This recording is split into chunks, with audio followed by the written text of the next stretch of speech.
Onions are used in all sorts of recipes, but don't usually get top billing. Today, we're going to show you how to turn this ordinary vegetable into a star ingredient. Denise Mickelsen is the senior editor of Fine Cooking magazine and is here to share a recipe for onion and ale soup from the latest edition of Fine Cooking magazine. Welcome back, Denise. Thank you so much. So this was kind of a French onion soup, you said, with a twist. With a twist. It's a little bit easier, it's a little bit better for you, and it really lets onions shine. I like that. I love onions. They really deserve to be more than the beginning of a sauce or, a soup or what have you.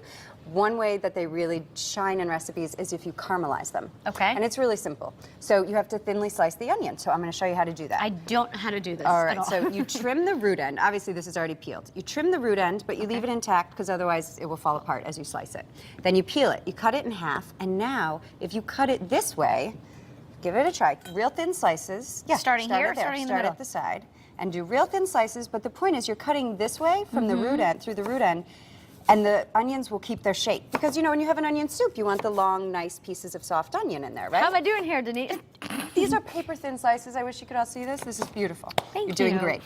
So, what we have here is we're going to start the soup. We've got a pound and a half of You've cut thinly those. sliced. These are already cut. Okay. We're going to, do you hear that? Little nice sizzle there. So you get them in hot oil, and then you turn the heat down right away. You want to give them a jump start, but you don't want them to burn. We're going to cook these for a long time. Well, and they get sweet, kind of, right? They get super sweet, and you don't have to add sugar or anything. So what you do is you give them a jump start, little stir, leave them alone for 5 minutes. Okay. Once you see browning on the bottom of the pot, you want to encourage that. Give it a stir, give it a little bit of salt, and then we're going to slowly cook them, turning the heat down if it gets too hot, for about half an hour. Since we don't have time to literally do that, but you have some done already. Here are already caramelized onions. Don't those look beautiful? They're sweet and earthy, wonderful. They're also hot and ready to go. And what we do next is we add half a cup of ale. This is just a pale ale, Sierra Nevada. Okay. You can find it almost anywhere. And this is what gives a nice earthy flavor to the soup. And see how it kind of gets all the nice brown bits off the bottom? Because you want all that flavor in your soup. So that needs to simmer until the onions absorb most of it. Okay. We're going to move on to our croutons. Yes, I've been eyeing these. I know. How fun. So this is just cubes of bread cut from a loaf of sourdough. You can use anything. You could use a baguette, use a loaf of rye bread, whatever bread you like.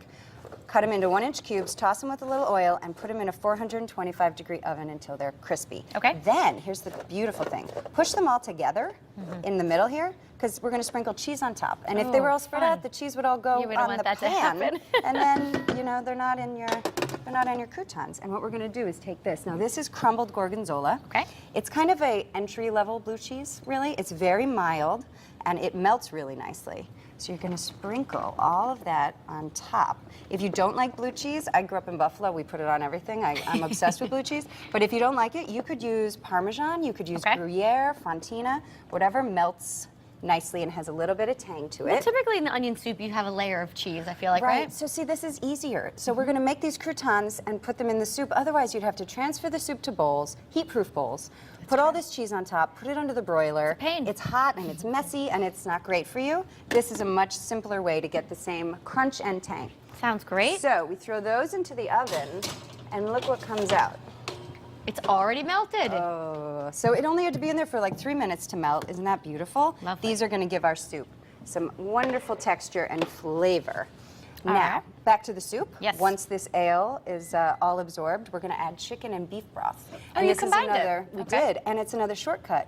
With classic French onion soup, you have to actually make your own beef stock, or you should, and that takes a long time and whatnot. So we're adding beef and chicken stock. The chicken stock lightens it up a little bit. Okay. Makes it, not quite so rich and heavy as soup. You stir that, you let this simmer for 10 minutes to infuse all that onion flavor, and you're done. That's your soup. That is easy. You season it and you're done. And I just wanted to show you how beautiful it is when it's all done. Take a whiff of that. Oh, that's fabulous. Isn't that amazing? Really nice. Now, how many people would this serve? This will serve 4, I think, for dinner. You put it in bowls, you top it with those croutons.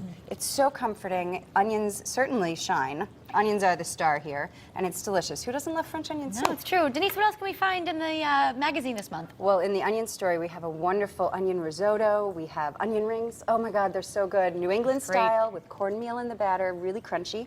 We have winter stews. That's the cover story. how to make a sweet souffle. You can make a chocolate souffle for your sweetheart for Valentine's that's Day. Fun. It's our February-March issue on newsstands now. All right, and so you would just serve this in bowls and then sprinkle on top of the croutons? We will. At the end of the show, you're going to get to try it. All right, that sounds like a plan. Denise, we'll have the recipe over on WTNH.com. Thanks so much for being here. Thank you. All right, coming up next, providing hope and a fresh start for refugees. We'll tell you about the Run for Refugees when Connecticut Style returns. Don't go anywhere.